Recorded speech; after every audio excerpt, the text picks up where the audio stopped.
3 years later. Annika POV. Leo, wait for me. Sigaw ni Ella habang habol-habol ang 3 taong gulang na bata.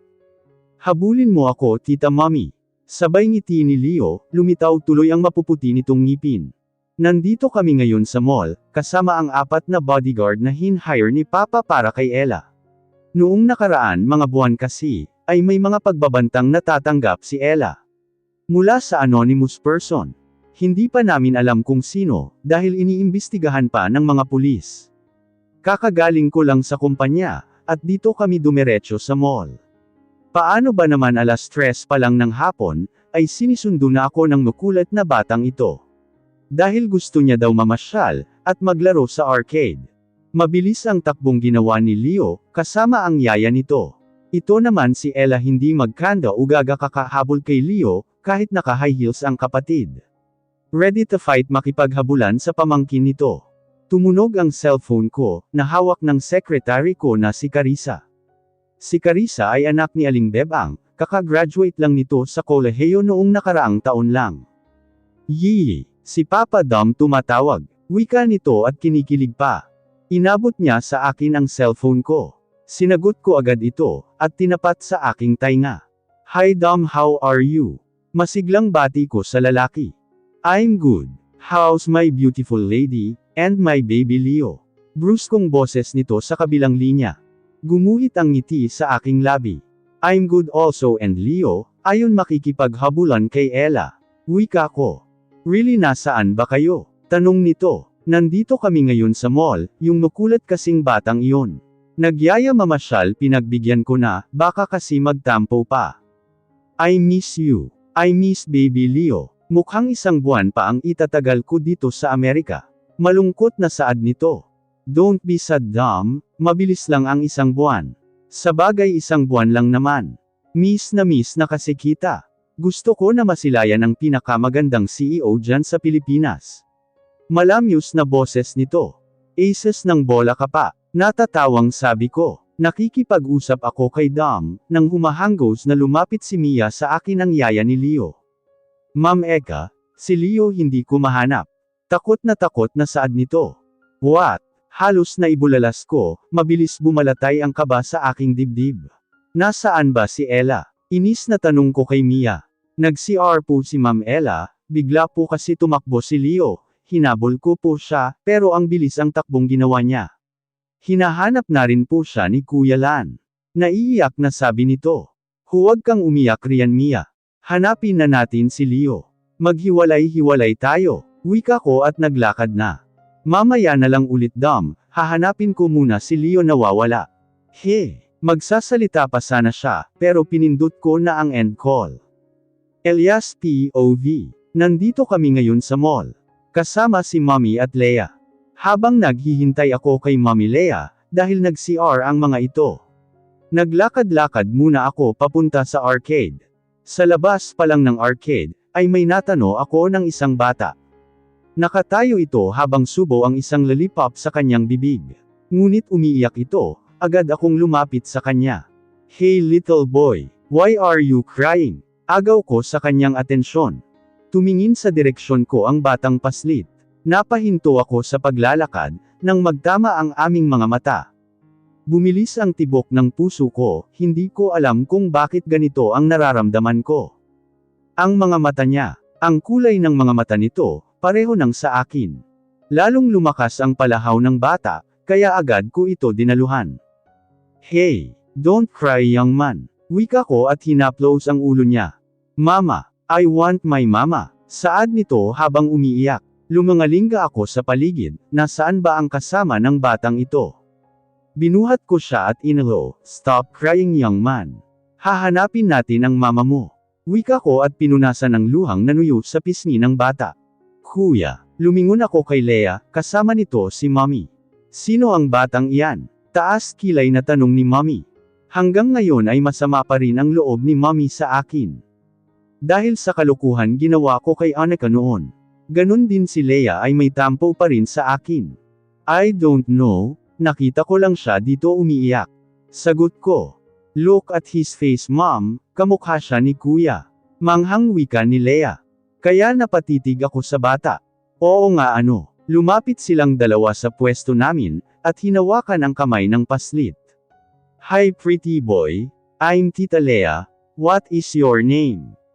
Masayang saad ni Lea. I'm Leo po, seryusong sabi ng bata at sabay ismad ng labi. He looks like you son, naalala ko noong bata ka pa. Ganyan na ganyan ang itsura mo noong bata ka pa. Sambit ni mommy. Baby boy where is your mommy? Tanong ni mommy sa bata. Yumuko ang bata at hindi sumagot. Leo, my baby, where are you? Boses ng isang babae, halata sa boses ng babae ang pag-aalala nito. Kaya napalingon ako sa aking likuran, kung saan nanggagaling ang boses ng isang babae. Nang hina ang tuhod ko, para akong mabubuwal sa kinatatayuan ko. Totoo ba ito? Si Annika, Mama, that's my mama, she's my mama. Masayang saad ng bata at pumalakpak ito. Napatingin sa direksyon ko si Annika. She's so gorgeous. Lalo yata siyang gumanda. Kita ko sa mukha niya ang labis na pagkagulat. Ate Eka nahanap mo na ba si? Sulpot ng isang babae sa kanyang likuran, kasama ang 4 na bodyguard nito, at 2 pang babae. Hindi natuloy ang sasabihin nito, nang mapatingin sa akin. Mahinang bulong ni Ella. Tumigas ang aura ng mukha ni Annika, at mabilis naglakad papalapit sa akin. Come here baby we need to go home. Wika niya at sabay kuha ng bata mula sa akin. But mama sabi mo po lalaro tayo sa arcade. Right tita mommy. Malungkot na saad ng bata, at sumimangot. Next time na lang siguro baby. Nakangiting sambit nito sa anak at tumalikod na. Kung hindi ako nagkakamali, siya ang anak namin ni Annika ang anak ko. Annika POV. Parang kinakalampag sa kaba ang dibdib ko. Sa ngayon, hindi ko maunawaan kung bakit. Asal ko nang napabuntong hininga ako. Iniisip ko pa lang kung bakit sa laki ng Maynila. Sa dami ng mga mall. Bakit dito pa kami nagkita-kita? Nag-umpisa na akong tumalikod. Pagkatapos ko kunin si Leo, kay Elias. Ang lalaking nanakit, at dumurog sa aking puso. Sa ilang taon na ang nakalipas. Biglang umusbong ang galit, at pagkainis ko. Nang makita ko ang kanyang pagmumukha. Habang nakatitig sa kanya, naisip ko pa nga. Ang sarap lapiruti ng mukha ng kumag ng lalaking nanakit at nanloko.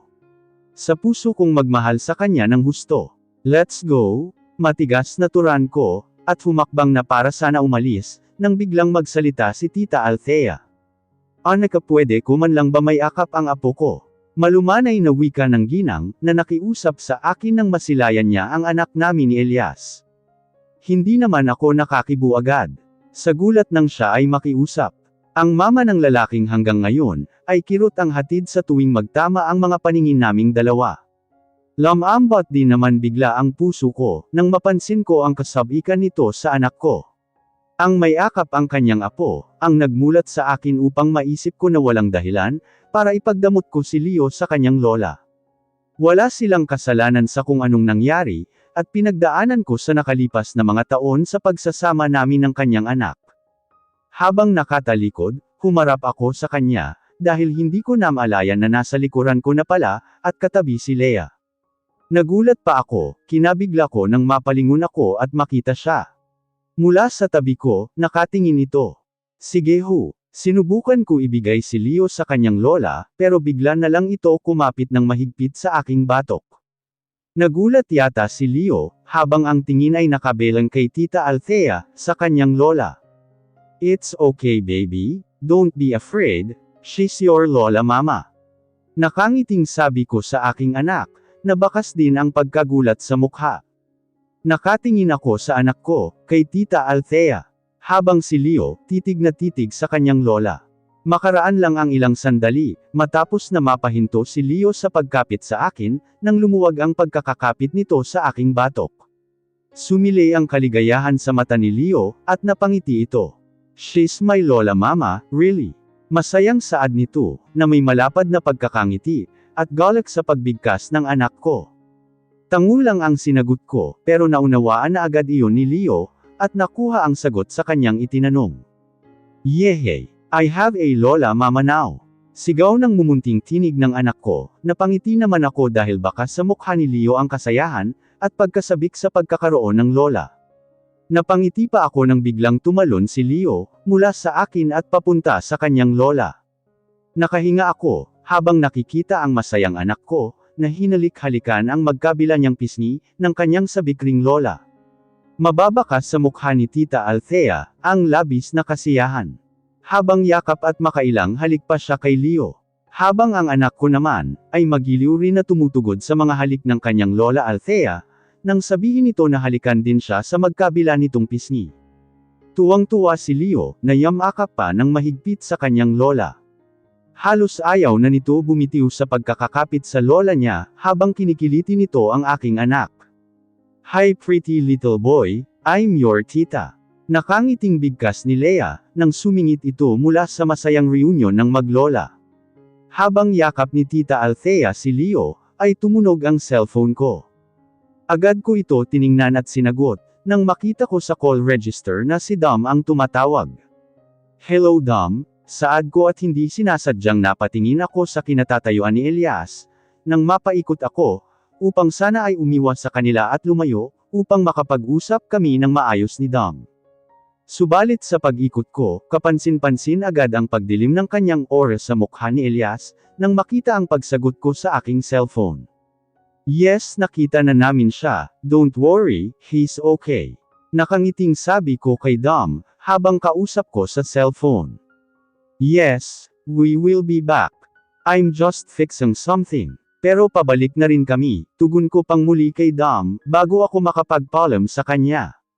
Pagkatapos namin makapag-usap sa cellphone ni Dom, at may baba ko na, at maputol ang pag-uusap naming dalawa. Pumabilang naman ako ng tingin mula kila Tita Althea, at Leo na masayang nagkukulitan, kaharap si Leia. Let's go Leo.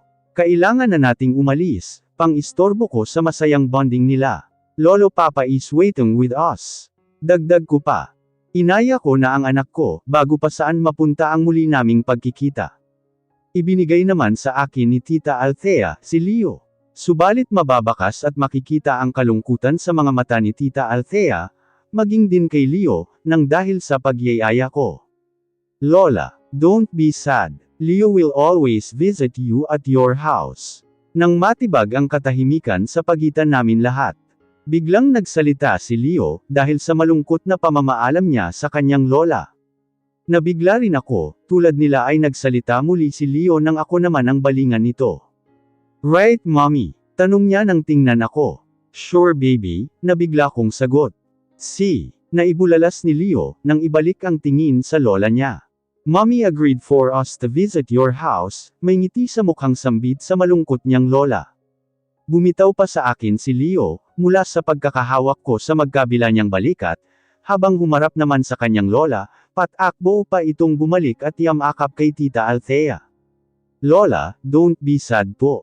Malambing na pagkakasambit sa lola niya. "Gusto mo po sama ka sa amin? Our house is big. I have a lot of toys there." Bibong sambit ni Leo, na kinatawa naman ng mahina ni Tita Althea. "Ako pwede ba akong dumalaw sa malaking bahay mo, pretty boy?" Saad ni Leia, nang bigla naman ito sumingit muli sa malungkot na pamamaalam ng maglola. "Yes po tita pretty." Mabibong bulalas ni Leo. "And by the way, this is my tita mommy.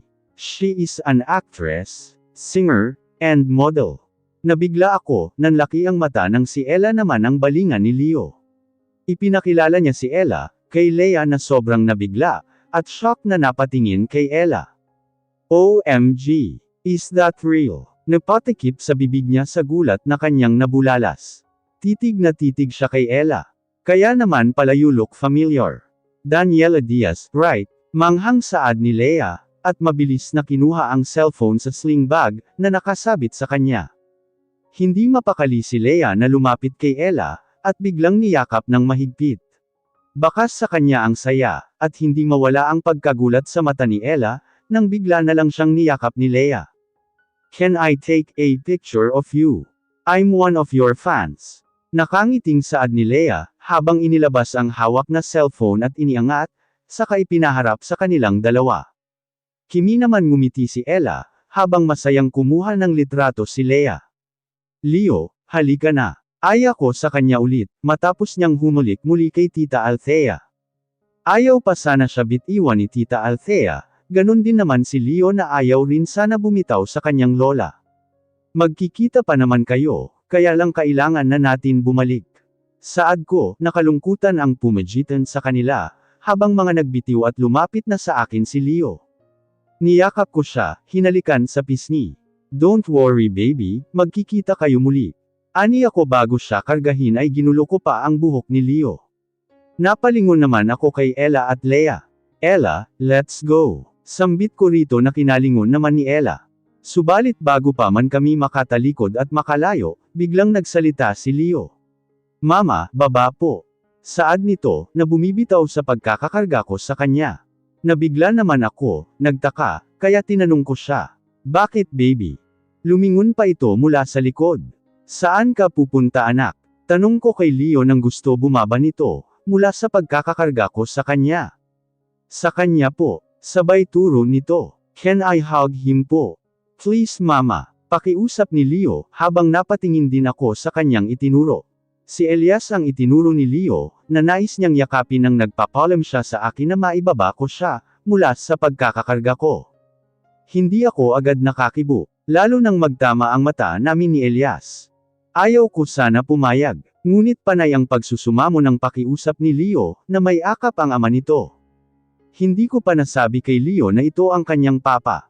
Wala pa akong nababanggit mula kanina, nang magkita-kita kami, na si Elias ang hindi niya nakikilala, na kanyang papa. Tiimbagang ko siyang nilapag sa sahig. Kahit labag sa loob ko, ay pinayagan ko na lang siya. Kesa naman magtalo kami ni Leo, at makagalitan ko siya. Nang may baba ko ng tuluyan si Leo, mabilis siyang tumakbo papunta kay Elias. Agad itong yamakap sa hita ni Elias at nagpakarga. Pwede niyo po ako kargahin. Napayuko naman si Elias, at napatingin sa anak niya. Tumango naman si Elias, saka yumuko para kargahin si Leo. Subalit kinabigla ko ang sumunod na nangyari. Hindi lang ako. Maging sila Tita Althea, Lea, Ella ay nagulat sa ginawang yun ni Leo. Nagulat kami dahil pinupog ni Leo ng halik sa buong mukha si Elias, na hindi rin agad nakakibo sa ginawa ng kanyang anak. Halata sa mukha ni Elias na nagulat rin ito, sa inasal ni Leo. Hinigpitan naman ni Elias ang pagkakayakap sa kanyang anak, na kinabigla rin naming lahat. Umiba ang itsura nito, nagulat naman ako sa sumunod na nangyari. Sa mahigpit na yakap ni Elias kay Leo, kumabig ito, umiwas sa amin na pawang mga nanunood sa kanilang mag-ama. Tumalikod si Elias sa direksyon namin, umiwas, subalit bago pa man mangyari.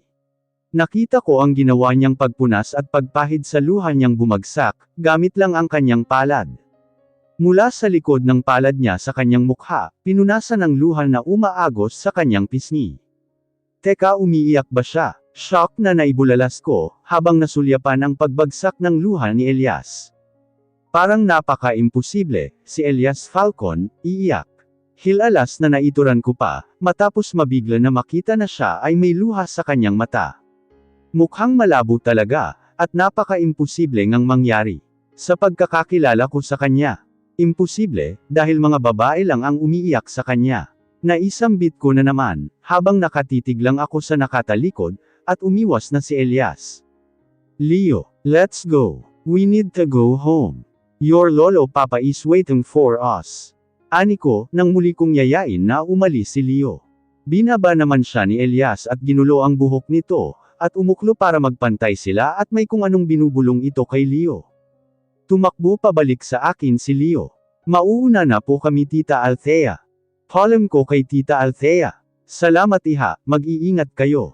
Nakangiting saad nito na may bahid ng pagkalungkot. Kayo rin po. Ani ko, saka ko kinarga si Leo. Tumalikod na kami ni Ella. Habang naglalakad, Leo, huwag kang malikot, sinuwi ko ang aking anak, na walang ginawa kundi ang kumaway mula sa aming likuran. Maraan lang kasi nang tumalikod na ako, agad naman itong lumingon, at walang humpay siyang nagbabay sa mga lola niya, Tita Lea, maging sa kanyang papa. Bye Lola Mama, Tita Lea. Sinisigaw niya, habang kamakaway. Bye Daddy. Malakas na sigaw ni Leo. Nang mapatigil ako, mula sa paglalakad ko. Napalingon ako kay Leo, ganun din ito nang tumigil ako, at parang nag-freeze yung paa ko at binti, at hindi nagawa pang humakbang. Tumingin naman sa akin si Leo, habang aking tinanong, "What do you call him?" Nakakunot na tanong ko kay Leo. Lumakas pa ang pintig ng puso ko, lalo na nang sumagot si Leo. "Daddy po," sagot niya. Sabi po kasi niya siya daw po ang daddy ko. Sagot ng napaka-inosenteng anak ko. Nagulat talaga ako, hindi ako makapaniwalang nasabi ni Elias yun kanina. Lumingon ako kay Elias, at masamang tiningnan ito. Pinanlisikan ko siya ng mata. Subalit ngumisi lang ito sa akin. Asar, inis na sambit ko, at tuluyang tumalikod na. Ang yabang pa rin niya hanggang ngayon. Kinabukasan ay maaga akong nagising, hindi ako nakatulog ng maayos kagabi kakaisip ng pangyayari kahapon. Bumangon ako sa kama at naligo. Nagsuot ako ng itim na spaghetti strap fit ito sakin. Pinatungan ko ito ng kulay burgundy na coat, at sa ilalim naman ay ang kap-ares nitong kulay burgundy rin na slacks pants. Hapit ito sa aking hita at binti. Lumabas ako sa kwarto ko, at dumaan muna sa kwarto ni Ella. Upang silipin kung gising na ba ito. Mahimbing ang tulog nito, habang ang kamay nito ay nakayapos kay Ella. Lumapit ako sa kanya at hinalikan siya sa noo. "I love you baby," bulong ko. Tumalikod na ako at naglakad palabas ng pinto, pero bago pa ako tuluyan lumabas, ay narinig ko pa siyang nagsalita. "Daddy, I love you daddy." Mahinang bigkas niya. Biglang sumikip ang dibdib ko sa aking narinig. Napahawak ako ng mahigpit sa seradora ng pinto. "Sorry baby, hindi kita mabigyan ng buong pamilya, pero nandito naman si mommy." Mahinang saad ko at lumabas ng pinto. Pagkababa ko sa hagdan, ay agad ako sinalubong ng driver ko, at kinuha ang bag ko, at ibang papeles na daladala ko. "Good morning ma'am." Bati sa akin ni Randy, isang ngiti ang sagot ko sa kanya. Tumuloy ako sa dining area, nadatnan ko nag-aagahan na si Papa. "Good morning Papa." Bati ko sa kanya at matamis na ngumiti. "Good morning my beautiful daughter." Sambit nito. Humalik ako sa pisngi niya, at naupo sa tabing upuan niya. "Anak, pwede bang makisuyo sa'yo?" Ani nito habang kumakain. "Ano po iyon Papa? Pwede bang ikaw na lang ang dumalo sa wedding anniversary party ni Dylan at Althea Falcon?" Halos mapaubo ako sa tinuran ni Papa. Nabingi lang ba ako? Kilala niya ang mga Falcon? Papa, kilala niyo po sila?" Tanong ko. "Yes anak, dati kasi akong nagtatrabaho sa kumpanya nila. Noong nagsasama pa kami ng nanay mo. Saka naging matalik ko na rin silang kaibigan noon hanggang ngayon." Litanya nito. "Okay lang ba sa'yo anak?" "Sige po, kailan po ba ang party na yan?" "Mamayang gabi na." "Mamayang gabi na? Bakit agad-agad?" Nauna na ako umalis kay Papa sa mansion, habang siya ay hinihintay ang paggising ni Leo. Dahil gusto niya bago siya umalis, ay makipagkulitan muna siya sa kanyang apo. Nasa lobby na ako naglalakad papunta sa elevator, seryoso lang ang mukha ko habang naglalakad. "Good morning ma'am." Bati sa akin ng mga empleyadong nakakasalubong ko. Sumakay na ako ng elevator, mabilis akong nakarating sa 40th floor. Sinalubong naman ako ni Carissa ang secretary ko, kinuha nito ang mga daladala ko. Maghapon lang ako nasa loob ng opisina, at nag-iisip kung anong isusuot ko mamaya. Ayaw ko sanang dumalo, dahil alam ko na naruroon ang Elias na iyon. Pero anong magagawa ko, hindi naman pwedeng tanggihan ko si Papa. Baka mamaya mag-use pa yon, medyo makulit din kasi iyon parang si Ella, may pagka-chismoso.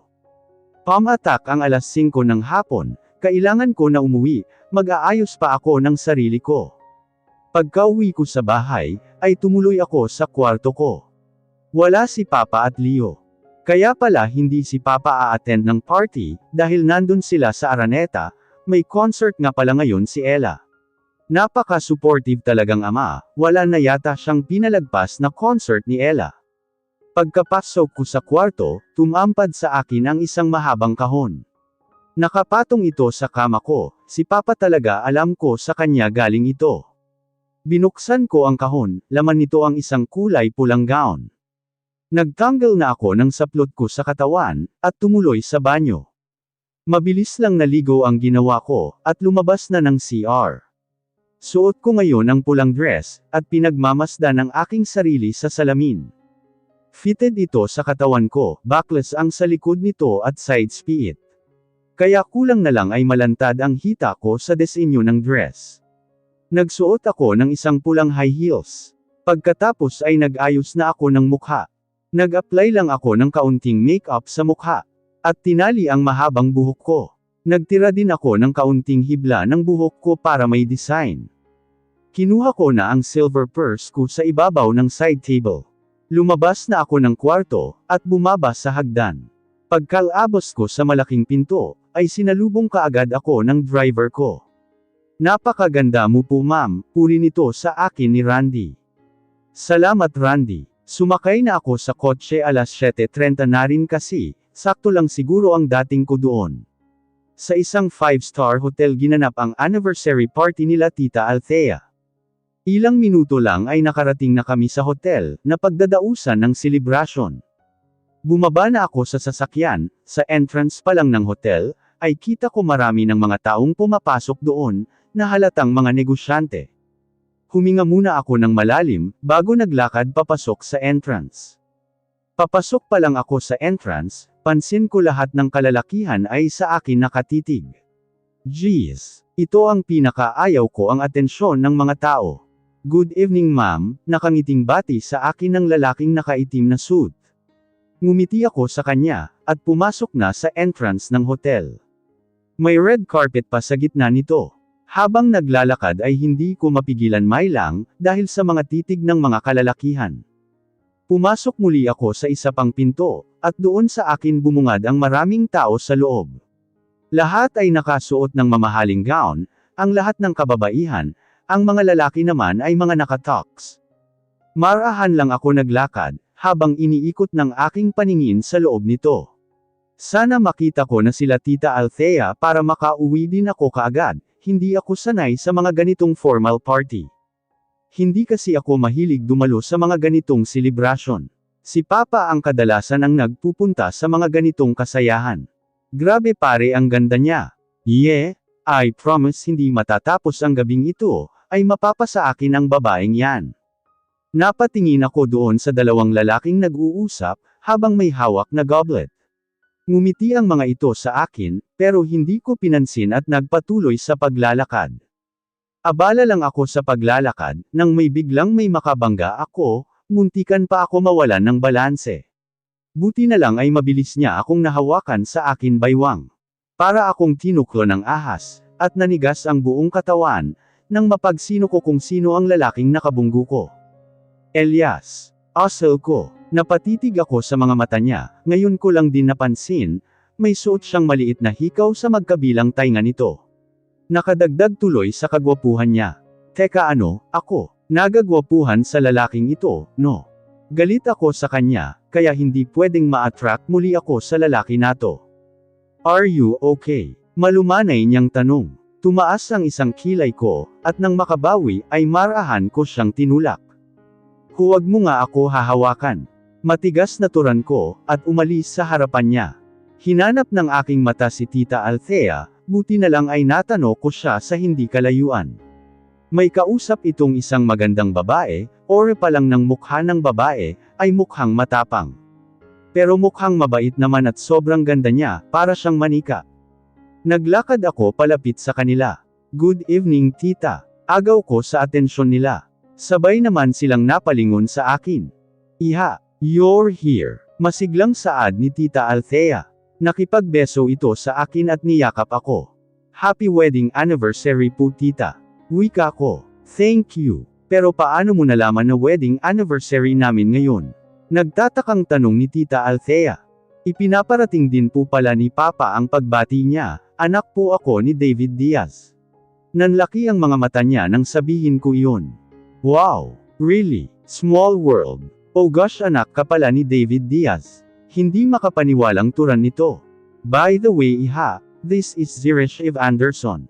Pakilala sa akin ni tita sa babaeng kausap niya. Hi I'm Annika. Pakilala ko at nilahad ang kamay ko.